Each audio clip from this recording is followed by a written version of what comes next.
தனக்காக வாழ்றதுலயோ இல்லாட்டி பிறருக்காக வாழ்றதுலயோ இந்த உண்மையான சந்தோஷம் இருக்குது. நான் அப்படி கதைக்கல, அது எனக்கு கதைக்க தெரியாது. எனக்கு வாழ்றேன்னு சொல்லி கதைக்க தெரியாது. எனக்கு இன்னும் தெரிஞ்ச காலத்துல இருந்து தன்னலத்தை விட புறநலம் தான் எனக்கு முக்கியமா தெரிஞ்சது. மனுஷர் என்றே கருத முடியாது. பேசாதீங்க எந்த கருத்தை, நான் உண்மையா வாழ்ந்த கருத்தை, ஏதோ நான் கதைச்ச கதையெல்லாம் நீங்கள் சிலதுகளை நீங்கள் இப்போ இந்த மாதிரி இப்படி கதைக்குதுன்னு சொன்னா அதில் உண்மைத்தன்மையை நீங்கள் அறிவியல். அப்படிங்க அந்த சோழவனத்துல நிறைய பறவைகள் வர்றதை பார்க்கக்கூடிய மாதிரி இருக்கும், நிறைய மிருகங்கள் வர்றதை பார்க்கக்கூடிய மாதிரி இருக்கும். அதே சோழவனம் வறண்டு பாலவனமா மாறின யாராவது வருவினமோ? முகம் மாறுறது பாத்தீங்களா? யாராவது வருவினமோ?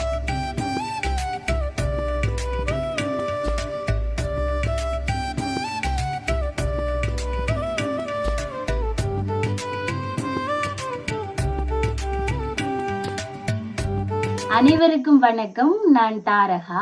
அம்மா, இன்றைய தினம் நானும் அம்மாவும் சேர்ந்து ஒரு தலைப்பு பற்றி விவாதிக்க போறோம். நான் ஒரு பக்க கருத்து சொல்லுவேன், அம்மா ஒரு பக்க கருத்து சொல்லுவேன், நீங்கள் இறுதி முடிவு சொல்ல போறீங்கள். எங்கள் உறவுகள் அப்படி செய்வோமோ நாங்கள் இன்றைக்கும்? செய்யலாம் தானே. ஏனென்று சொன்னா நாங்கள் முதலும் இப்படி ஒரு காணொளி போட்டிருந்தாங்க, அதுக்கு நல்ல வரவேற்பு தந்த நீங்கள் ரெண்டு பக்கத்துல இருக்கிற கருத்துக்களையுமே இதுல சொல்லக்கூடிய மாதிரி இருக்கும். அதுதான் காரணமா இருக்குது. சரியோ, இப்ப தலைப்பு என்னன்னு சொன்னா, உண்மையான சந்தோஷம் எங்க இருந்து கிடைக்குது? தனக்காக வாழ்றதுலயோ இல்லாட்டி பிறருக்காக வாழ்றதுலயோ இந்த உண்மையான சந்தோஷம் இருக்குது. இந்த தலைப்பை பற்றி தான் விவாதிக்க போறோம். நம்ம தான் எடுத்துக்கொள்ளட்டும், தனக்கு விருப்பமான ஒரு விஷயத்தை தானே எடுத்துக்கொள்ளட்டும். நீங்க என்ன நினைக்கிறீங்க? நீ சொல்றது சரி. நான் இதுல பிறருக்காக வாழ்றதான் எடுக்க போறோம். நான் எடுக்க போறேன் பிறருக்காக வாழ்றது. நான் அப்படி கதைக்கல, அது எனக்கு கதைக்க தெரியாது. எனக்கு வாழ்றேன்னு சொல்லி கதைக்க தெரியாது. எனக்கு நினைவு தெரிஞ்ச காலத்துல இருந்து தன்னலத்தை விட புறநலம் தான் எனக்கு முக்கியமா தெரிஞ்சது. அதைத்தான் நான் செய்து கொண்டு வந்தேன். நான் அதை பற்றி தான் கதைக்க தெரியும். எனக்காக வாழ்றதை பற்றி எனக்கு கதைக்க தெரியாது. கதைக்க தெரியும். நீங்க உங்களுக்காக வாழையில அதனால கதைக்க தெரியாது. உண்மையாதான். உண்மையாதான். சரி, ஏன் வம்பு? நீங்கள் பிறருக்காக வாழ்றது என்ற விஷயத்தை பற்றி பொது நல்ல என்ன பொதுவா வாழ்றதுதான் விருப்பம். இப்பவும் விருப்பம், இப்பவும் அதுதான். இனிமேல் முடிகிற காலம் வரை அப்படியே இருக்கட்டுமே. அப்புறம் எனக்காக வாழ்றன்ற கதை இதுக்குள்ள கதைச்சு அது எனக்கு தெரியாது, புலா விட்டுடுவேன். சரி, நீங்கள் உங்களுக்கு பிடிச்ச விஷயத்தை எடுத்து கதைங்க, அது பிரச்சனை இல்லை. நான் கேட்டுக்கொண்டு இருக்கிறேன்னா அதுக்கு பிறகு நான் என்ற கருத்தை சொல்லுவேன். நீ கேட்டுக்கொண்டு பின்ன நீங்க கதைக்கிறத நான் கேட்டுக்கொண்டு இருப்பேன். அப்ப நான் அது பார்க்கணும். பழமையானே முன்னுக்கு துவக்க அதுவும் தொடக்கிட்டு இப்ப நீங்க சொல்லுவீங்க, அதுக்கு பிறகு நான் சொல்லுவேன், அதுக்கப்புறம் மக்கள் சொல்லுவீங்க. அப்ப சரி, அவைக்கு அந்த கரைச்சலை கொடுக்காதப்பா. அவையல்புன்னு பார்த்துட்டு இந்த அம்மா கதைக்கிறது சரியோ இல்லாட்டி பிள்ளை கதைக்கிறது சரியோன்னு சொல்லுவீங்க. அப்ப சொல்லுங்க சொல்லுங்க. அவன் சந்தோஷப்படும் அந்த பிள்ளைன்னா அதை நீங்க சொல்லுங்க. சொல்றா நல்லது தானே சொல்லுங்க. நான் இப்ப வாழ்க்கைன்றது ஒரு மனிதன், இப்ப கடவுள் படைச்சதுதான் நீங்கள் எல்லாரையும். அப்ப நாங்கள் இந்த பூமிக்கு எங்களுக்காக வாழ்றதுல பலன் இல்லைன்ற மாதிரி தான் எனக்கு அண்டையிலேருந்து இன்றைக்கு வரைக்கும் தெரிஞ்சது. அப்போ நான் அந்த சின்ன காலத்துல இருந்து புறநலம் ஆரம்பித்தது சொந்தங்கள்ல இருந்து. இல்லை, முதற்கட்ட பிறருக்காக வாழ்றன்ற அந்த ஆரம்பித்தது எந்த ரத்த உறவுகளில் இருந்து ஆரம்பித்து அவைதான் உலகம் உண்டு வாழ்ந்தேன். அப்போ அப்படி ஒன்றைக்கு நான் அப்படித்தான் நினைக்கிறேன், மாற்றம் இல்லை. அவை என்ன வறுத்தாலும் நான் வறுக்க மாட்டேன், அது உண்டு. அப்போ அதில் சரியான ஒரு சந்தோஷம் இருக்குது. இப்போ ரத்த உறவுகள் கஷ்டப்பட்டு அந்த நேரத்துல நாங்கள் எங்களுக்காக வாழ்ந்து கொண்டிருக்கிறோம், என்ன பயன் வரப்போன்னு நான் நினைப்பேன். அப்படிதான் நான் நினைக்கிறது. இதுல என்னட்டா பிள்ளை இருக்கு, இதுல பகிர்ந்து அவைக்கு ஒரு கொஞ்சத்தை கொடுப்போம், அவையும் பாடுவேன். அதே எனக்கு ஒரு சந்தோஷம் வரும். அதை இஞ்ச பூட்டி வைக்கிறேன்னல்லோ, பேயில வாழ மாட்டேன்னு தெரியாது, அதுல சந்தோஷம் எனக்கு வராது. அதையே நான் பூட்டி வைக்கிறேன். ஏன் அதை பூட்டி வைக்கணும்னா தங்களுக்காண்டி இது எனக்கு கிடைக்கான தேக்கம் வரும். அந்த உறவுகள் இந்த சொந்தங்கள் இப்படி கஷ்டப்படுதல, இதையே நான் வச்சிருக்கிறேன், நாளைக்கு உண்மையா தருவேன். அப்படித்தான் நான் நாளைக்கு எனக்கு எந்த தேவைக்கு கடவுள் தருவார் தானே, இது அதுகள் பாவம் கஷ்டப்படுதல் கொடுப்போம் அப்படின்னு நினைப்பேன். அதுல சரியான சந்தோஷத்தை நான் அனுபவிப்பேன். அது இருக்குதல்லோ, அது இருக்க அந்த இந்த உறவுகள் தெரிஞ்சாக்கள் அறிஞ்சாக்கள் கஷ்டத்துல வாழுவினவெல்லாம் நிம்மதியே வராது. அதை கொடுத்து அவன் கஷ்டத்தை நீக்கினாத்தான் நிம்மதி. அதுதான் சொல்றது இந்த பிறருக்காக வாழ்றது. அப்படி பார்த்தா அப்படி ஒரு பகிர்ந்து உணர்வு இல்லையாக இருந்தா மனுஷர் வாழ்ந்ததுலேயே அது மனுஷர் என்றே கருத முடியாது. பேசாதீங்க எந்த கருத்தை நான் உண்மையாக வாழ்ந்த கருத்தை ஏதோ நான் கதைச்ச கதைகளில் நீங்கள் சிலதுகளை நீங்கள் இப்போ இந்த மாதிரி இப்படி கதைக்குதுன்னு சொன்னால் அதில் உண்மைத்தன்மையை நீங்கள் அறிவியல் செயல்பாடுகளை நீங்கள் அறிவியல் பார்க்க தெரியும். இதுக்கு பிறகு போய் சொல்லி என்னத்தை பிடிக்க போகிறேன் உலகாலம் போய் சொல்லி இனிமே இந்த இப்போ பார்த்து கொண்டிருக்கிற ரத்த உறவுகளுக்கும் தெரியும். அப்படி வாழ்ந்த வாழ்ந்த கடவுளை நம்பினேன், கடவுளை நம்பி எல்லாம் செய்தேன். ஆனால் அன்றைக்கு வரைக்கும் கடவுள் கைவிட இல்லை, நல்லா தான் இருக்கிறேன், ஏதோ சந்தோஷமா இருக்கிறேன். ஒரு சட்டை போடுறேன், சாப்பிட்றேன், அவ்வளோ காணாது, அவ்வளோ காணும். அது காணும் இல்லை. அதுக்கு மேலே என்னத்துக்கு எந்த சொந்தங்கள் பந்தங்கள் கஷ்டப்பட்டு கொண்டிருக்க நான் என்னத்தை சேர்த்து வச்சு நாளைக்கு கண்டுபிடிக்க போகிறேன். இன்றைக்கு சேர்த்து வச்சு போட்டு திடீரென்னு நான் போடுவேன். அது ஏன் அதை பகிர்ந்து கொடுத்தாலும் அந்த பேர் வரும். என்ற பின் சந்தடைக்கு இப்போ என்னுடைய பிள்ளைகளுக்கு என்னோட நலன் விரும்பிகளுக்கெல்லாம் நல்ல பேர் எடுத்து கொடுத்துட்டு நான் போவேன். வாழ்ந்தது அந்த மனசி நல்ல மாதிரி 4 பேருக்கு 4 உதவி செய்து அப்படி என்று சொல்லி ஒரு கதை வரும். அது கதைக்காட்டிலும் பரவாயே இல்லை. நாங்கள் திருப்தியோட போகிறோம் இல்லை, எங்களுக்கு திருப்தி இருக்கு பாருங்க. இன்றைக்கு அப்படி ஒவ்வொரு தரம் தங்களுக்காக தாங்கள் வாழணுமென்று இணைச்சிருந்தா இன்றைக்கு இந்த அன்ன தெரேசாவை எடுத்துக்கொண்டா அவள் இந்தியாவிலான் இருந்தாண்டு கேள்வி எத்தனை பிள்ளைகளுக்காண்டி எவ்வளோ பாடுபட்டு அவ்வளோ பிள்ளைகளும் தண்டை பிள்ளைன்னு சொல்லுவாள். அப்போ அதுகளுக்கு அவ்வளோ சேவை செய்தா, எத்தனை பெரிய பெரிய ஆக்களை மேதிகளை உருவாக்கினா பிறருக்காக வாழ்ந்து அந்த பேர் இன்றைக்கு அந்த அண்ணன் செத்தும் உலகம் பூரா வாழ்ந்த கதை தான். அவ பற்றி கதைக்காத ஆக்கள் இல்லை, தெரியாத ஆக்கள் இல்லை. ஓ சரி சரி சரி சரி சரி சரி சரி சரின்னு சொல்லி கொண்டு கதைக்காத ஆக்கள் இல்லை, தெரியாத ஆக்கள் இல்லை. அப்போ அவள் வாழ்ந்த வாழ்க்கையை நினைச்சு பாருங்க. அவள் செத்தும் வாழ்றான். அவைய பேர்லாம் நாங்களும் தூசு. அந்த கதையை நான் உதாரணத்துக்கு உங்கள்கிட்ட சொல்கிறேன் தவிர நாங்கள் இந்த சின்ன சின்ன தூசு. அது நாங்கள் அவைய பிள்ளையெல்லாம் வர முடியாது, விளையலாது. அதை கடவுள் கொடுக்குற சக்தி எவ்வளோ இருக்கு. அதை விட எங்கள்கிட்ட தங்கம்மா அப்புக்குட்டி எடுத்து பாருங்க. துக்கி அம்மன்டா தங்கம்மா அப்புக்குட்டி தான் தெரியும், நினைவுக்கு வரும். அங்கே சாப்பிடாத ஆக்கள் என்னோட வயசுக்காரர் இல்லை. இப்போ தேப்படிகள் போதோட என்ன தெரியாது. அவள் இருந்த காலத்தில் என்னோட வயசுக்காரர் அவள் அந்த மடத்தில் சாப்பிடாத ஆக்கள் குறைவாத்தான் இருப்பேன், இல்லை என்று சொல்லலாம். என்ன விட்டேன் நான் முந்தைய அம்மா இருக்கேக்க. அப்போ அந்த துக்கி அம்மன் கோயிலுக்கு போனாலும் வருத்தங்கள் மாறுமாம், அந்த கோயிலில் நேர்த்தி வச்சா நல்லதாமன்னு சொல்லி அம்மாவுக்கு சொன்னது. ஒரு அக்கா எனக்கு இருந்தவா, அவள் அது பிறந்தன்னு சொன்னவா நடுக வருத்தம். அவளுக்கு அந்த வலிப்புகள் வாரது அப்படி வருத்தங்கள். அவள் கூட்டிக் கொண்டு போனது அம்மா ஒரு கூட்டிக் கொண்டு அங்கே நேர்த்திகள் வச்சு கிச்சு போட்டு வந்தா. அது கடவுள் எழுதுறத மாற்றிடாது. எங்களுக்கு ஒரு அட்வான்ஸ் தானே, அங்கே போனால் மாறமான்ட்டு கூட்டிக் கொண்டு போய் அப்போ வந்து புளி நல்ல சாப்பாடுகள் நல்ல மாதிரி அங்கே பூனாலே ஆசை வரும். அது இதுன்னு சொல்லி நானும் மாதிரி சின்ன நினைப்பேன், அந்த பெருசாண்டு இல்லை. அடுத்த முறைக்கு விட்டனே நானும் மாறும். நான் என்ன கூட்டிக் கொண்டு போய் என்னையும் கூட்டிக் கொண்டு போவோம். உங்களுக்கு என்ன பிரச்சனை இல்லை, நான் சாப்பிட அந்த அவாண்டி அந்த மடங்கள் அங்கே இருக்கு இல்லை, அதெல்லாம் சாப்பிட்றேன். கோயிலில் அந்த அதெல்லாம் சாப்பிட்றோன்னா எல்லாருக்கும் விருப்பம் தானே. அப்போ சாப்பிட்றதுக்கு நான் போகிறேன். நான் அப்போ எனக்கு நேர்த்தி ஏண்டா என்னத்துக்கு போகிறோம்னு தெரியாது. நல்லா சாப்பாடு அப்போ நானும் பார்க்கணுட்டு இது பின்னால் விட போதுன்ற இதை வச்சிருப்பா. ஆனால் கூட்டிக் கொண்டு தான் போனது. சாப்பிட்டேன் நான் நல்ல சாப்பாடு. அப்படி அந்த புறநேரம் கலவி அன்னதானம் கொடுத்து பிள்ளைகளை படிப்பிச்சு அப்படியெல்லாம் எங்கள்ட இலங்கையிலும் எனக்கு தெரிஞ்ச அளவுக்கு அவள் தான் தெரியும். எனக்கு இருந்திருப்பினோம், என்ன மக்கள் இருந்திருப்பினோம். அவைகளை பெருசாக தெரியா இருந்தனமோ இல்லையோ எனக்கு தெரியா, நிறைய பேர் இருக்கணும், இன்றைக்கும் இருக்கணும். அப்போ இதுகளெல்லாம் புறநிலத்துக்குள்ளே அடங்குது. ஒவ்வொரு தரம் மனுஷராக பிறக்கிற ஒவ்வொரு தரம் உணர்வு பூர்வமாக யோசிக்க வேணும். என்னத்தை யோசிக்கணும்? உன்னை போல புறரையும் நீ அப்படிதான் கீழே போலோட நீ சொல்ற கதையில நான் பார்ப்பேன். ஆனால் கிட்டத்தட்ட இணைக்கிற நீ எனக்கு தெரிஞ்சு நீ என்னோட கதை கேட்க கொள்ளைக்க உண்ட விஷயங்களை நான் பார்க்க நீ இணைக்கிற போல கிடாக்கு. அதே மாதிரி அதுக்காண்டி அச்சப்படவே தேவையில்லை. துன்பங்கள் துயரங்கள் வரும், இல்லையண்டு இல்லை. இப்படி இருக்கிற ஆக்களுக்கு துன்பங்கள் துயரங்கள் வரும். அது அப்படியே தண்ணி மாதிரி போகும். அங்கதான் கடவுள் பார்க்குறான், உங்களை கடவுள் பார்க்குறான். எங்களுக்கு நாங்கள் எல்லாரும் ஒரு கடவுளுண்ட பிள்ளைகள், ஒரு கடவுள் படைச்சதான அவரே இல்லை. அப்போ அது எவ்வளோ யாருண்டு எனக்கும் தெரியாது. ஏதோ கடவுளுண்டு எங்கள்கிட்ட முன்னுக்கு இருக்கிறாக்க சொல்ல கேள்வி நான் காணவும் இல்லை. அங்கே அந்த கேள்விப்பட்டதுலேருந்து கடவுள் இருக்கிறாரோ அவர் எல்லாம் நல்லா செய்வார். ஆனால் செய்வார் ஒரு தரம் அச்சப்பட தேவையில்லை. நாங்கள் எங்களுக்கு மேலே அளவுக்கு அதிகமாக வச்சிருந்தா கஷ்டப்படுறவை கொடுக்குறதும் அதை பார்த்து சந்தோஷப்படுறதும் தான் பிறர் நிலம். ஆனால் அங்கே என்ன இருக்கணும், எதிர்பார்ப்பு இருக்கக்கூடாது. எதிர்பார்ப்பு இருந்தால் அது புற நிலம் இல்லவே இல்லை. ஆனால் எதிர்பார்த்தவன் கோமாக்கி போடுவோம். கோமா சைடுக்கு நாங்கள் போடுவோம். இப்படியெல்லாம் நாங்கள் செய்தோமே, அவ தரையிலேயே நாங்கள் கஷ்டப்பட்டு கொண்டிருக்கிறோம், பார்க்கையிலே நாங்கள் கோமாக்கு போடுவோம்.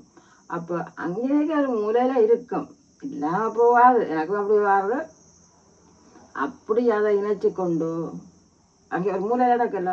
அதுக்காண்டி அவ சில நேரங்கள்ல நொந்து போனாட முந்தியோ அப்படி செய்தவ, எனக்கு அப்படி செய்தவ, அப்படி சொல்லி செய்யாதீங்க. உடனே விடுங்க வேண்ட விட்ட. உனக்கு கஷ்டமா என்ன இது, இந்த இது என்கிட்ட 1 கிலோ அரிசி கொண்டா எனக்கு நீ போட்டு சாப்பிடு அப்படின்னு சொல்லி கொடுங்கோ. அந்த அவ எங்களுக்கு தரையிலையோ அவ அதை செய்து நம்ம இது செய்து நம்ம நினைச்சு நீங்கள் வாழ்ந்தியலாக இருந்தா அது நீ உனக்காக வாழ்ற வாழ்க்கை கடவுள் விரும்ப மாட்டார். அது வெறுப்பார் உன்னை பார்த்து. இதுக்கு மேல வேத்து கொட்டுது மழை. கதைக்கலாம் கூட கதைப்பேன், நான் கதைப்பேன். ஆனால் வேர்க்குது. மழை பெய்யுது, நிறைய வெள்ளங்கள். முன்னால வாழைக்கு நிறைய வெள்ளம், ஆனால் வேர்க்குது. இந்த மழை கோடை காலம் தானே. அப்ப அம்மா வந்து தண்டு கருத்தை சொல்லி முடிச்சிட்டா? முடிக்கல. இன்னும் இருக்கு. சொல்லுங்க. எதிர்பார்க்கிறேன். எதிர்பார்க்கறியா? என்னத்தை எதிர்பார்க்கிற? எதிர்பார்க்கறத நீ சொல்லு. நான் என்ன எதிர்பார்க்கிறேன், என்ன மாதிரி நான் உங்களுக்கு தந்த தலைப்புல இருந்து நீங்க கதைக்கணும்னு நான் எதிர்பார்க்கிறேன். நீங்க முடிச்சீங்களான்னு சொன்னா நான் ஆரம்பிக்கலாம்னு எதிர்பார்க்கிறேன். நிறைய எதிர்பார்ப்பு. அப்படி நிறைய எதிர்பார்ப்புன்னா கேளுங்க. உங்களுக்கும் அப்படி எதிர்பார்ப்பு இருக்கோ இல்லையோ எனக்கு தெரியாது. என்ன அலட்டி கொண்டு நினைக்கிறீங்களோ அப்படி தலைப்பு எல்லாம் நீங்க சொல்லாட்டு நீங்கள் இப்ப நீங்கள் பார்க்கிறாக்களை நீங்கள் தலைப்பு எல்லாம் போட்டு எங்களுக்கு தரலாம். நாங்கள் அதை தொகுத்து உங்களோட கதைப்போம். நல்ல நல்ல விஷயங்களை நீங்களும் எங்களோட சேர்ந்து உண்மையாகவே பயணிக்கணும் விரும்பினா செய்யலாம். நாங்கள் அதை அன்போடு வரவேற்போம். ஆனால் அதைத்தான் நான் உங்கள்கிட்ட சொல்கிறேன். வேறு என்ன எதுவும் கேள்விகள் எதுவும் கேட்கணும் அப்படி இப்படி என்ற இதுகள் இருந்தாலும் நீங்கள் கேட்கலாம். உங்கள்கிட்ட அபிப்பிராயம் கேட்கணும், இவையோட கதைக்கணும். அன்றைக்கெல்லாம் மெல்லாவிலேருந்து ஒரு தம்பி ஒரு கடத்து கதைச்சேன். ஆடு எப்படி இருக்கு அவர் அந்த ஆடை வீடியோ போட்டு உண்மையான தம்பி பாவம் எடுத்து அதுக்கு 100 ஆடு செத்துதாம அந்த அம்மா போட்டு. அப்போ கதைக்குது. அந்த அந்த அந்த பிள்ளை இருக்கிற அந்த இடத்தின் இதோதரியா அந்த குரலை கேட்ட உடனே எனக்கு ஒரு விருப்பம் வந்தது. அப்போ நல்லா கதைச்சு அப்புறம் அடுத்த இடம் எடுத்து கதைச்சது கேட்டுக்கொண்டே இருக்குது. அப்போ வித்தியாசமாக ஒன்றும் கதைக்காது. ஆட்டை பற்றி தான் கேட்கும், அபிப்பிராயங்கள் எல்லாம் சொல்லும். அப்போ ஒவ்வொரு இருக்கிற இடங்களை பொறுத்தும் இருக்கு. அவர் வன்னி மாவட்டம் என்ன மெல்லாவியா. அப்போ அங்கே ஆடு மாடு வளங்கள் எருமை மாடெல்லாம் கொம்புகளோட சேறு வழியா நிற்குங்க. பார்க்க ஒரு வடிவாத்தான் இருக்கும். எருமை மாட்டை பார்த்தா பயமா இருக்கும். அங்கே எப்படிலாம் கிட்ட போகுங்க. அப்போ நாங்கள் அப்போ இன்னும் இந்த மாட்டுக்கு கிட்ட போகுதுன்னோட அது ஒன்றும் செய்யாதான். சில மாட்டுக்கு மதம் கொள்றதாம். ஏதோ மதம் கொள்றதாம். அப்படி மதம் பிடிச்சு ஏதாவது யாரையும் தாக்குதோ இன்னும் தெரியாது. மற்றபடி அதுகளெல்லாம் பிரச்சனை இல்லை. பெரிய பெரிய மாடுகள் எல்லாம் பார்க்க வடிவா இருக்கும். சேறு தான் எங்க தண்ணியில சேறுகள் அதுகள் கறியெல்லாம் நல்லா அதுகள் மேய்கள். எனக்கு அந்த உடன் சரியான விருப்பம். உண்மைக்குமே நான் நினைக்கிறேன்னு சொன்னா உண்மையான சந்தோஷம்ன்றது பிறர் நலன் காக்கிறத தாண்டி முதல்ல எனக்காக வாழ்றது. அதுல உண்மையிலே மகிழ்ச்சி இருக்குதுன்னு சொல்லி நான் நம்புறேன். அதன்படி நான் செயற்பட்டு கொண்டும் இருக்கிறேன். அதுல எந்த வித மாற்று கருத்தும் இல்லை. இந்த வீடியோ முடிச்சோம் என்ன கட்டமும் தெரியல எனக்கு. உண்மைக்குமே சொல்ல போக சுயத்தை இழந்தவன் அப்படி சுற்றத்தை காப்பான், கற்றதை மறந்தவன் அப்படி மற்றது செய்வான். அப்ப முதல்ல நான் மற்றது செய்யணும் என்று சொன்னா என்ன நான் தயார்படுத்தி கொள்ளணும். என்று சொன்னா நான் முதல் என்னுடைய நிலனை காக்கணும். இப்ப பாரதியார் கூட தமிழுக்காக நிறைய கவிதை எழுதினார். அவர் எழுதினவர் பாரதியார். ஆனா இப்ப பாரதியார் தமிழை வளர்த்து கொள்றதுக்காக தன்னை வளர்த்து கொள்ளாம விட்டு இருந்தா அந்த கவிதை எழுதி இருப்பாரோ? அவருக்குள்ள அந்த கிளை வளரணும்னா தன்னைத்தானே வளர்த்து கொள்றார். அப்ப முதல்ல என் நலன் காக்கணும். எனக்கு காய்ச்சல் வந்தா பிறர் நலன் காக்கிறேன், நான் நிறைய உதவிகள் செய்யறேன்னுட்டு அவன் மருந்து போட்டா எனக்கு சரி வராது. எனக்கு வருத்தம் வந்தா நான் தான் மறந்து ஓடணும். எனக்கு பசிச்சா நான் தான் சாப்பிடணும், எனக்கு படிக்கணும்னா நான் தான் படிக்கணும், எனக்கு காசு வேணும்னா நான் தான் உழைக்கணும். அப்ப முதல் விஷயம் நான் இந்த தலைமுறையினர் இந்த சார்புல நான் என்ன சொல்றேன்னா, எனக்காக முதல் வாழணும் என்ற விஷயத்த நான் அடிச்சு ஆணித்திரம் முதல்ல சொல்ல நினைக்கிறேன். தியாகம், அன்பு, அக்கறை, பொறுமை எல்லாம் வந்து இருக்குது. இப்ப உதாரணத்துக்கு சொல்ல போக ஒரு சோழவனம், அந்த சோழவனத்தை எடுத்துக்கொண்டா நீங்கள் கூட பாப்பீங்க, அந்த சோழவனத்துல நிறைய பறவைகள் வர்றதை பார்க்கக்கூடிய மாதிரி இருக்கும், நிறைய மிருகங்கள் வர்றதை பார்க்கக்கூடிய மாதிரி இருக்கும். அதே சோழவனம் வறண்டு பாலைவனமா மாறினா யாராவது வருவினமோ? முகம் மாறுறது பாத்தீங்களா? யாராவது வருவினமோ? வரமாட்டினோம். அப்ப சோழவனம் பாலைவனம் ஆனாலும் அந்த பாலைவனத்தை சோழவனமா மாத்துறதுக்கு நான் தயார்படுத்தணும். அதுக்கு நான் என்ன காக்கணும்டா, நான் கண்டிப்பா என்னுடைய நிலனை பார்க்கணும். நான் இந்த வாழ்க்கையில கடைப்பிடிக்கிற ஒரு விஷயம் சுயமரியாதை. எத்தனையோ விஷயங்களை இழந்துட்டு போயிடுவேன். எத்தனை நண்பர்களை இழப்பேன், எத்தனை உறவுகள் எனக்கு பெருசா அம்மா தவிர குடும்பத்தை தவிர பெருசா வேற ஒருத்தரும் இல்லை. ஆனா ஆறு வேணும்னாலும் எதுலையுமே எந்த ஒரு நம்பிக்கையும் வச்சுக்கொள்ள மாட்டேன். என்னுடைய சுயமரியாதைக்கு முன்னுக்கு எல்லாருமே தூசி என்றுதான் படும். ஏனென்றா நான் முதல் என்னுடைய சுயமரியாதையை காத்தா மட்டும்தான் பிறருக்கான மரியாதையை என்னால செலுத்த முடியும் என்ற விஷயத்தை எப்பவுமே நான் கடைப்பிடிப்பேன். பிறருக்கு அதை சொல்லிக் கொடுக்க நினைப்பேன். ஏனென்றா என்ன பாக்குற பிள்ளைகள் நிறைய என்னோட சின்ன பிள்ளைகள் இருக்கணும். அப்ப முதல் எனக்கு நான் மரியாதை செலுத்தணும். உங்களுக்கு நீங்கள் மரியாதை செலுத்தினா அது பிறருக்கு செலுத்தக்கூடிய மரியாதையாக காலப்போக்குல மாறும். அதால எப்பவுமே என்னை நான் தயார்படுத்திக் கொள்வதிலையும் என்னுடைய நலன்கள் அக்கறை கொள்றதுலையும் அதிக அளவுல கவனம் செலுத்துவேன். என்னை நான் தயார்படுத்தினா மட்டும்தான் என்னால மற்றவர்களை பார்க்க முடியும் என்ற ஒரு சுயநலம், சுயநம்பிக்கை எனக்கு எப்பவுமே இருக்குது. ஏனண்டா உன்னை நீ நேசிச்சா மட்டும்தான் உலகம் உன்னை ஏற்றுக்கொள்ளும். இப்ப நான் இவ்வளவு கதைக்கிறேன், எனக்கு எதுவுமே கதைக்க தெரியாது, இப்படி மட்டும்தான் இருக்க தெரியுமாண்ணா நீங்க பாப்பீங்களோ? பார்க்க மாட்டீங்க. நான் இந்த விஷயம் கதைக்கணுமெண்டு அதுக்கான பயிற்சி இரவு பகல எடுத்து வச்சிருக்கிறேன்.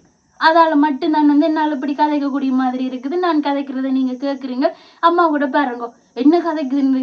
இப்ப நான் வீட்டை போய் என்ன சொல்றேன் என்ன மாதிரி அம்மா கூட யோசிக்கிறேன்.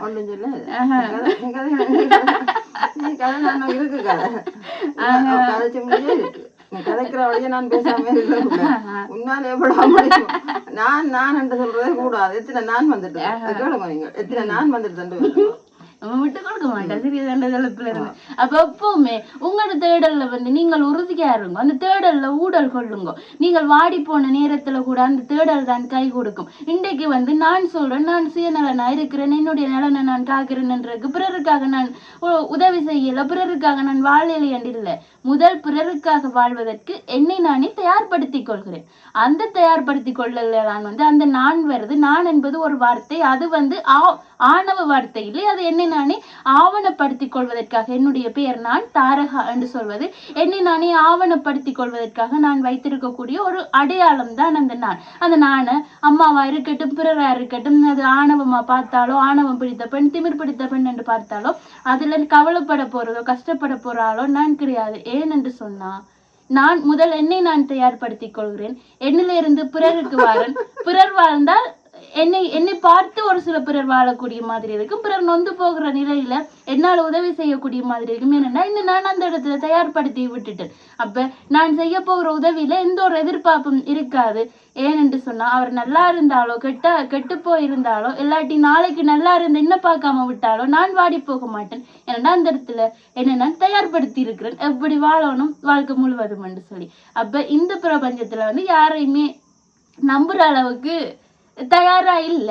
அதால எந்த ஒரு எதிர்பார்ப்பும் இல்லாமத்தான் எந்த விஷயமுமே ஆரம்பத்திலிருந்து செய்தது ஒரு கல்லில தூசி அளவு விஷயங்கள்லாம் செய்திருக்கிறேன். ஆனா அது கூட எந்த ஒரு எதிர்பார்ப்பும் இல்லாமத்தான் ஒவ்வொரு விடயங்களும் செய்திருக்கிற. பிறருக்கு கல்வி சொல்லி கொடுக்கறதா இருக்கட்டும், பிறருக்கு என்ன விஷயம் செய்யிருந்தாலும் எந்த ஒரு எதிர்பார்ப்புமே இருக்காது. ஏனென்றால் அவர்கள் வளர்ந்தால் அது அவர்களுடைய வளர்ச்சி. என்னை நான் வளர்த்துக் கொள்வதற்கும் என்னை நான் தயார்படுத்திக் கொள்வதற்கான விடயங்களும் நான் செய்திருக்கிறேன் என்பதுல நான் பரிபூரணமா நம்புறேன். அதுக்கு பலருடைய உதவியும் இருந்தது. அந்த உதவியை நான் இன்னும் பலருக்கு திருப்பி செய்யறேன். அதை இந்த இடத்துல சொல்லிக்கொண்டு கதம் கேட்டுறீங்களா? இப்ப இந்த இதுல வாழ்ந்த கதை சரி கொள்ளக்கூடியதா கிடக்கு. ஒவ்வொருத்தரும் தங்களை தாங்கள் தயார்படுத்தி தான் அங்கால போயினோம். இதை அவ்வளவு மூச்சு விடாம சொல்லணும் இல்லை. நாங்களெல்லாம் வளர்ச்சி அடையாம இருந்து கொண்டு அங்கால போறோம். அப்ப அதுக்குள்ள இப்ப நீங்களே ஒத்துக்கொள்றீங்க, முதல் உங்களை நீங்க பார்க்கணும். இல்ல இப்ப நாங்களே என்ன சொல்றோமே, இப்ப கதை கேட்கையும் நாங்கள் சொல்றோமே எங்களுக்கு இல்ல, நாங்கள் எங்களை தயார்படுத்தலன்னு சொல்றோம். நாங்கள் வளர்ச்சி அடைஞ்சபடியால அங்க அன்பு பண்பு பரிவு இருக்குது. வளரேக்கு அதையும் கொண்டு வரோம். எங்களை உருவாக்குறவ அந்த அன்பு பண்பு பரிவுன்ற அந்த 3 இருக்குல்ல, அதையும் உருவாக்கி கொடுக்கணும். அதையும் உருவாக்குற கட்டத்துலதான் அவைக்கு அந்த மற்ற ஒழுக்கங்கள் சகலதும் வருகிறது. வரைக்கு அந்த ஒரு ஆள் இப்படி அந்த பொதுநலம் செய்ய ஒழுக்கிற ஒரு ஆள் தன்னையும் தயார்படுத்துது. தானும் சாப்பிடுது, அண்டைய நாள்ல தானும் தனக்கு தேவையான இப்ப ஒரு நல்ல சொன்னதுக்குள்ள சரி. நாங்கள் இப்ப சொல்லிக்க அந்த ஆள் வந்து ரைட்டான ஆளா இல்லாம இருந்தா என்னென்ன எங்கால செய்ய முடியும்? செய்யலாது. அந்த ஆளும் தன்னையும் தயார்படுத்தித்தானே இருக்கு. இதனை விளக்கமா விரிவா சொல்லி இருக்கிறேன், அது வரவேற்கத்தக்கனது. ஆனா நீ இதுல மக்கள் என்ன சொல்லினவரையோ நான் சொல்றேன், வளர்ந்து காலத்துல வார புள்ள நீ உன்னை தங்கி கனபேர் இருக்க வேணும், உன்னை சார்ந்து உன்னை பார்த்து பழக வேணும். இன்றைக்கு நீ செய்து கொண்டிருக்கிற உதவி நீ சொன்னது கூட தூசி. என்னமே இந்த காலத்துல நிறைய பேருக்கு உதவிகள் செய்ய வேணும், வளர்ந்து நிக்கணும்டா. நான் என்ற அந்த வாழ்க்கைய ஒருக்கா 2 தரத்துக்கு மேல உபயோகிக்காது, அது எனக்கு பிடிக்கல. நான் சொல்லி போட்டேன், நீங்க நான் சொல்றேன், அது இந்த தோஷம், அந்த பழைய காலத்து தோஷம் இல்லோ அது வருது. வளர்ந்து வார புள்ளிகள் நான் என்று சொன்னா அது ஆணவம் என்று சொல்லிக்கணும். அப்படி சொல்றாக்கள் ஆணவமா இருக்கிறதையும் பார்க்கிற வழியாத்தான் நான் நீ அப்படி சொல்லக்கூடாதுன்னு நான் எதிர்பார்க்கிறேன். அவ்வளோதான். நான் என்று சொல்லத்தான் வேணும், இல்லையன்றுல வாக்கிவே 100 10 தரத்துக்கு ஒரு தரம் நான் ஆணவமா சொல்ற மாதிரி எனக்கு தெரியுது. நானும் ஒரு விஷயம் நானும் செய்யக்கூடிய மாதிரி இருக்குது. அம்மாவுக்கு தெரிஞ்சிருக்கும். என்னன்னு சொன்னா, ஒரு கத்தி எடுத்துக்கொண்டா நான் ஒரு நாளுமே இப்படி கொடுக்க மாட்டேன், அந்த கூர்பக்கத்தால கொடுக்க மாட்டேன், மற்ற பக்கத்தால தான் கொடுப்பேன். அதாவது அம்மா சின்ன வயசுல சொன்ன விஷயம், அந்த கூர்பக்கத்தால கொடுக்க மாட்டேன். அந்த நான் என்ற ஒரு புத்தகம் உண்டு, ஒரு தலைப்புல எங்களுக்கு பாடம் இருக்குது. அந்த பாடத்துக்கு 3ஆம் ஆண்டு நினைக்கிறேன். அந்த பாடத்துக்கு பிறகு கதைக்கிறேன், நாங்கள் தான் கதைப்பேன். ஆனா நான் இந்த யூடியூப் சேனல் ஆரம்பிச்ச பிறகு அப்பதான் வெளியில இந்த வாரன், அதாவது ஃப்ரெண்ட்ஸை தாண்டி குடும்பம் நண்பர்கள் பாடசாலையை தாண்டி வெளியில என்று வரைக்க அங்க நாங்களும் நினைப்போம், எங்களுக்காக நிறைய பேர் இருக்கணும்னு சொல்லி நினைப்போம், ஒரு குழுவா இருப்போம். ஆனா ஏதோ ஒரு கட்டத்துல தங்களை மட்டும்தான் அவைய பாப்பினோம், நாங்கள் அவைக்காக நிறைய விஷயம் செஞ்சுட்டு ஏதோ ஒரு இடத்துல தனிச்சிருப்போம். அப்படி இருக்கேக யோசிச்சு கொள்றதுடா, இந்த நேரத்துல நாங்கள் எல்லாரும் சேர்ந்து செய்வோம் என்று விட்டுட்டு என்ன நானே மறந்துட்டேனே. நான் அப்படி யோசிச்சுட்டு அந்த இடத்துல அவைக்கு என்ன, நீங்கள் இதை செய்யுங்க நாங்கள் ஒரு டீமா பிரிச்ச மாட்டேன். நான் அவ்வளவு விஷயத்தையுமே நானுமே கற்றுக்கொள்ளணும். அவையில் ஒரு கட்டத்துல என்னை விட்டு போனாலும் அந்த இடத்துல நான் நானே தயார்படுத்தி கொள்ளணும்னுட்டு அதை வளர்த்து கொள்வேன். அதால எப்பவுமே நான்ன்றது பலரும் அதை ஆணவ வார்த்தையா பாப்பின. அம்மாண்ட வயசுக்கு அம்மாண்ட அனுபவத்துக்கு அது ஆணவம் என்று சொல்றதுல தவறு இல்லை. ஆனா இப்ப இருக்கிற தலைமுறையினருக்கு கொஞ்சம் நானாயிருங்கோ. ஏனண்டா நான்ன்றது ஒரு ஆவணப்படுத்த, ஒரு டாக்குமெண்டேஷன், அதாவது அது ஒரு உங்களை நீங்களே நாளைக்கு உங்களை வச்சு ஒரு புத்தகம் எழுதுவினம், இந்த பிள்ளை இப்படி என்று வரலாறு படைக்கக்கூடிய நிறைய விஷயங்கள் இருக்குது. அதுக்கு நானா இருந்தா மட்டும்தான் முடியும். நான்ன்றது ஆணவம் இல்லை, அது ஒரு ஆவணம் கண்டுபிடிச்சிட்டு. அப்ப அதுக்கும் நான் இப்ப இல்ல, நான் இப்ப குற்றம் சொல்ல வரையில என்னால முடிஞ்சதை கற்றுக் கொடுத்து என்னால முடிஞ்ச அளவுல உருவாக்கி இருக்கிறேன். இனிமே புதுசா உருவாக்குறது முன்ன பொறுத்தது, அந்த அதுக்கு ஏற்ற மாதிரி. ஆனா தயவு செய்து ஒற்றுதறி ஒருத்தர் குறை சொல்றத நிப்பாட்டணும். ஆபாசம் கொண்டு குறை சொல்லிவிடும். ஒரு வாழ்க்கையை நாங்கள் இஞ்ச கதை கேட்க அதை இப்ப மாத்தி கதைச்சா கொலை செய்கிறதுக்கும் போயிடும். அந்த வேலைக்கெல்லாம் போகக்கூடாது. அவன் தன் இடத்துல இருக்கட்டுக்கும். நீ இதுல இரு, நான் இதுல இருக்கிறேன்.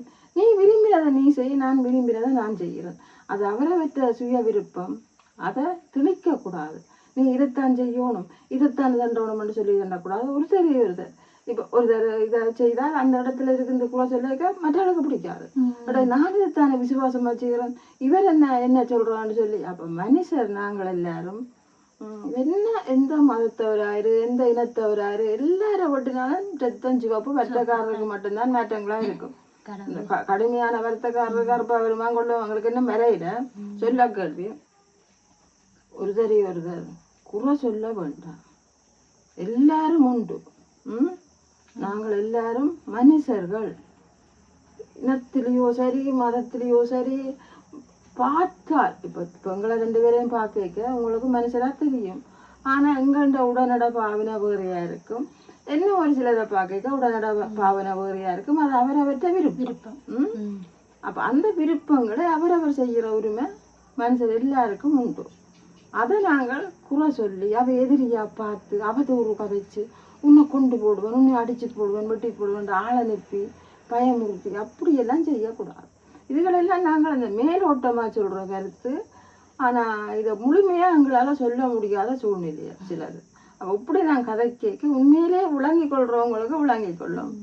விளங்கி கொள்ளாதாக்கள் ஒன்றும் செய்யலாது. ஃபோன் நம்பர் இருக்கு எடுத்துக்கலுங்க சொல்லுவேன். தனிப்பட்ட விஷயமா இதே இப்படி கதைக்கு இருந்தாலுண்டு அப்படியெல்லாம் இருக்குது. ஒன்றை மட்டும்தான் நாங்கள் நினைக்கணும். எத்தனையோ பேரை பார்த்துருக்குறேன். உங்களுக்கு நான் எல்லாம் சொல்லி இருக்கிறேன்.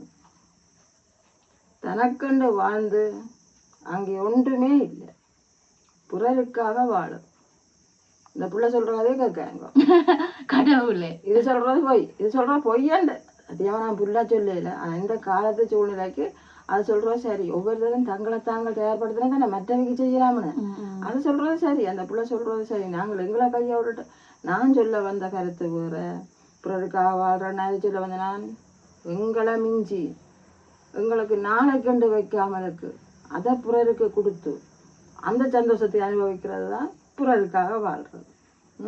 பிறர் அதில் விழுந்து போட்டினவன்றவனா அவனை போய் தூக்கணும். ஒரு ஆளுக்கு புண் வந்துட்டுது, படுத்த படுக்கையில் புண் வந்துட்டுது. அந்த அளவுக்கு அங்கே கூடி போய் தூக்குறோம், அணைக்கிறோம், கழுவுறோம், அதை கிடத்துறோம், அங்கே சந்தோஷத்தை அனுபவிக்கிறோம். அந்த மனம் எல்லாம் அவங்களுக்கு தெரியாது. அப்போ இங்கே மணக்கும் தானே ஒரு படுக்கையில் கிடக்கிற ஆளுக்கு புண்ணுகள் வந்தால் அந்த திருநாட்டங்கள் வீசும். அது தெரியாது. அங்கே சந்தோஷத்தை நாங்கள் அனுபவிப்போம். இன்றைக்கு சொன்னால் நம்ப மாட்டியல் எங்கள்ட அன்பா வளர்த்தாடு இந்த பக்கத்தில் கிடக்குது. தூக்கணும், அணைக்கணும், புல்லு கட்டணும், போடணும், பார்க்கணும், அதோடையே எந்த முழுநேர பொழுதும் போய்கொண்டிருக்கு. ஆனால் தப்பாதுன்னு எனக்கு தெரியும். எங்களுக்கு நீ அதால் எந்த பலனும் கிடையாதுன்றதும் தெரிஞ்சும் பாதுகாத்து கொண்டிருக்கிறோம். ஏன் அது தூக்கி எறியலாதோ இல்லாட்டி தூக்கி அதை கொடுத்தா வந்து பார்க்கறாக்கள் சொல்லுவீங்க கொடுத்தா உனக்கு காசு வர முடியும். இது எனக்கு வந்து நான் அப்போ சொல்லுவேன், இதால நான் உழைச்சி சாப்பிட்டேனா, இது இந்த கண்ணுக்கு முன்னால கிடந்துக்கிறவனுடைய சேர வேணும், என்னுடைய கையால எடுத்தாக்கணும். எத்தனை பசுக்களை நாங்கள் வெட்டி அதான் என்னுடைய ஆசை லட்சியம். அப்போ இன்றைக்கு அதை தூக்கி எனக்கு தெரியாது. அதுதான் பிறருக்காக வாழ்றேன். இந்த இதுக்கு இதை தூக்க ஒரு பெரிய ஒரு 50, 60, 70 கிலோ ஆள் தனியாக தூக்குவேன். பிள்ளைகளையும் கஷ்டப்படுத்தக்கூடாது, செய்யக்கூடாது இல்லை. அப்போ அதில் வருங்கள் கேட்டால் வருங்கள். அப்போ தூக்கி இந்த பக்கம் பிரட்டோணும், அடுத்த பக்கம் பிரட்டோணும், கட்டணும், தட்டணும். அதுக்கு ஒரு சின்ன கைப்பிடிங்க கொண்டு இதோடயே நிற்கிறேன். ஒரு ஆளை விட ஒரு மனுஷரை விட இதை போனை பாதுகாக்கிறேன். புறர் நலம் கருதின ஒடியாத்தான் அதையும் ஒரு உயிர் அதை மதித்து இந்த எத்தனை நாள் பொழுது நான் அதோடைய செலுத்தி கொண்டிருக்கிறேன். நிம்மதியற்று போய் இப்ப வந்து இதுல இருந்து நாங்களே ஒரு முடிவுக்கு வரக்கூடிய மாதிரி இருக்கும். இப்ப நான் சொன்ன கருத்து என்னன்னு சொன்னா வந்து தன்னலம் காத்தால்தான் பிறர் நிலம் காக்க முடியும் என்று அம்மா சொல்ற கருத்து. பிறர் நிலம் காப்பது என்று சொன்னாலே தன்னை தானே தயார்படுத்தின பிறகுதான் பிறர் நிலத்துக்கே போவினம் என்று. அவ 2 பேருமே கிட்டத்தட்ட ஒரே மாதிரி கருத்து தான் சொல்லுறோம். மக்களாகிய நீங்கள் சொல்லுங்க, இதுல வந்து ஆட்டு பக்கம் தீர்ப்பு போகுதுன்ற விஷயத்த சொல்லுங்க. இல்லாட்டி இதை தாண்டி நீங்களும் இன்னும் நிறைய விஷயங்கள் சொல்ல நினைச்சீங்களான்னு சொன்னா கண்டிப்பா சொல்லுங்க. நாங்கள் இதோட இந்த காணொலியை நிறைவு செய்து கொள்வோம். நானும் என்ற கருத்தை சொல்லத்தானே இன்னும் இருக்கோம் தீர்ப்பு நோக்கித்தானே கிடைக்கும். ஏன்னு சொன்னா நான் அவரவர் கதையல்ல சொல்றேன். விவாதம் பண்ற வரைக்கும் தொன்னியையும் அல்லவா. ஆனா இதுல எங்க 2 பேர்லயும் வந்து நீங்கள் அம்மாண்ட தொன்னியையுமே வந்து அம்மாண்ட தொன்னியை தான் கூட ரசிப்பீங்கள். அப்படி இது பட்டிமன்றம் இல்ல தானே. தன்னுடைய பாணியில அம்மா கதைக்கிறா, என்னுடைய பாணியில நான் கதைக்கு. எனக்கு இதை விட வேறு மாதிரி கதைக்கு தெரியாது. அதான் பெரிய பிரச்சனை. அதான் இதுல என்ன நீ பண்ணா என்ன நான் பண்ணா என்ன கருத்து ஒன்று நான் எந்த விஷயத்திலயும் வெல்லணும் கொண்டு நான் நிற்கிறேன். பிள்ளைகள் பண்ணாலே அது நான் பண்ண மாதிரி அப்படித்தான் என்னுடைய கருத்து. இது மக்களின் பார்வைக்கு போய்க்க அவையின் கருத்து கணிப்பு இப்படி இருக்குதுண்டு பாப்போம். இப்படி காணொலியை பிடிச்சு கொண்டாலே நீங்கள் அதுகளை பிடிச்சு கொண்டா நீங்கள் சொல்லுங்க. உங்கள்ட்ட எதுவும் கருத்துக்கள் இருந்தாலும் அதை சொல்லுங்க, அதை வச்சு செய்வோம். இனிமே எங்களுக்கு ஃபுல்லாக நேரம் கிடைக்கும் தானே. நான் இஞ்சியை தான் நிற்கிறேன், நான் போகல. நாங்கள் இப்போ வீடியோ எடுக்கிற இடத்துல நாங்கள் இப்போ இருக்கிறோம். அப்போ பிரச்சனை இல்லை, நாங்கள் வடிவாக செய்யக்கூடியதாக இருக்கும். நீங்கள் எங்களோட தொடர்பு கொண்டு கதைச்சு பேசி செய்யுங்க. உங்கள்ட்ட கருத்துக்களையும் எங்களுக்கு சொல்லுங்க. சரி, வாவை மட்டும் நல்லதாண்டு சொல்லுங்க. நீ சொன்னதுதான் சரி. என்ன சொல்லாட்டில் பரவாயில்ல. வா, நான் கஷ்டப்பட்டு கிடைச்சவன். நான் உண்மையா இந்த உடம்புல பாதிப்பு வரக்கூடாது, நோக்கூடாது, மெல்ல மெல்ல மூச்சு விடாம கிடைச்சவா. அப்ப அவ நினைக்க கூடாது. நான் தானே மூச்சு விடாம கிடைச்சதாங்க அம்மா கொடுத்துட்டனமே அப்படின்னு. என்ன பிரச்சனை என்று சொன்னா வந்து இதெல்லாம் உண்மையா நாங்க எடுத்த புள்ள எடுத்த கதை போகிற இதுகளெல்லாம் சும்மா கதைச்சு முடிச்சிட்டோம் அந்த விஷயம். என்ன பிரச்சனை என்று சொன்னா அம்மாவும் சொல்ற சில நேரம் என்ன போல நீ கதையன்னு வராது. நீங்க சொல்றீங்கல்ல சில பேச்சு தோணிய விட்டுட்டு கொஞ்சம் கதைக்கிற மாதிரி வா. நான் சொன்னேன்னா நீ பேச்சு வடிவத்துல கதைக்கிறத அப்படி கதை ஒரு கதையா கதை கேட்கையும் அந்த பேச்சுக்க கொண்டே போடாது. அது அங்கேயும் அதாவது செய்யணும்ன்றத சொன்னா சரியா கூட எனக்கு அது சரியா. நானும் ஒரு சில வீடியோக்கள்ல மாத்திக்கொள்றேன்னு சமையல் வீடியோக்கள் எல்லாம் வருது தானே. இப்படி கதை கேட்க எனக்கு இப்படித்தான் வருது. அப்போ இந்த வாழ்நாள் ஃபுல்லா கழிஞ்சதானே படிப்புகள், பேச்சு போட்டிகள், கவிதை போட்டிகள், இதுகள்லாம் கடைசி பிள்ளைங்க தானே. வீட்டுல வேலை இல்லை, இதோடய அது அந்த காலத்தை செலுத்தினது. அப்போ அந்த மெதட்டிலே தான் இப்போ போகுது. என்ன போகுது பாவம். நல்லது, பிரச்சனை இல்லை. நீங்க பார்த்து செய்யுங்க. நானும் சமைப்பேன். ஆனா சும்மா நம்பாதீங்க. அது சமைக்கும், உண்மையா சமைக்கும் இல்லையாண்டு இல்லை. சாப்பிடலாம். இல்லை இல்லை, சாப்பிடலாம். அரிசியை போட்டா ஒரு புறவு வைக்கும், ஆள் ஓட்டம் வந்து பார்த்தா அடுப்பெரியா நீ இல்லைண்ட சமைக்கிறேன்னு சொல்லி விட்டு புறவை வச்சா அறியுமோ. நீங்கள் தான் கேஷை கொண்டு வச்சுக்கலன்னா நான் போட்டு ஓடுவேன். ஓடுறதுங்க அதில் பூனை குடிக்கிறது, அது கொண்டு விடணும் பால் குடிக்க. அங்கே அது கத்துது, அது இருக்கா பிடிக்கணும். சும்மா ஊட்ட சுற்றி ஓடும். ஊட்ட சுற்றி பேர்ந்து சோயா மீட்டு பொரியல்கள் பிரட்டல்கள் வைக்கும். சமைக்கிறேன்டா பேசுறதுக்கே சும்மா சொல்கிறோம். சமைக்குது, சாம்பார் எல்லாம் வச்சு சோறுலாம் காய்ச்சி தராது, அதெல்லாம் செய்கிறது. ஆனா நம்ம பாவம் என்ன செய்யறேன்னு சாப்பிடுவேன். நான் அப்பா சொல்லு நல்லா இருக்கு, ஏன் இப்படி சொல்றீங்க, நல்லா இருக்குன்னு சொன்னதானே அவன் செய்யும். அதே நான் நோக்கி சொல்லிக்கிட்டேன் அப்பா சொல்ற வாழ்க்கை. அப்ப எனக்கு கிட்ட பாத்தீங்களா நல்லா இருக்குன்னு சொல்லிட்டு பின்னால பிடிப்பு சொல்லி இருக்கு. என்ன செய்யறது, அதான் நம்புற வழியில சொல்லுவேன். நான் சமைச்சு கொடுக்குற சாப்பாடு அப்பாவுக்கு பிடிக்கும். அதுதான் சொல்றேன். ஆனா ஒன்று செய்ய நல்லா இருக்கிறதுக்கு என்ன செய்ய மாட்டா, 40 வயசத்தை தாண்டிட்டு மிளகாய் ஊற விட்டு பொரிச்சு கொடுக்கும். அப்ப நல்லா இருக்கும். சரி, முடிப்போம். நாளைக்கு சந்திப்போம். அது வரைக்கும் உங்களிடமிருந்து விடைபெறும் நாங்கள் தாரகா மற்றும் அம்மா. நன்றி.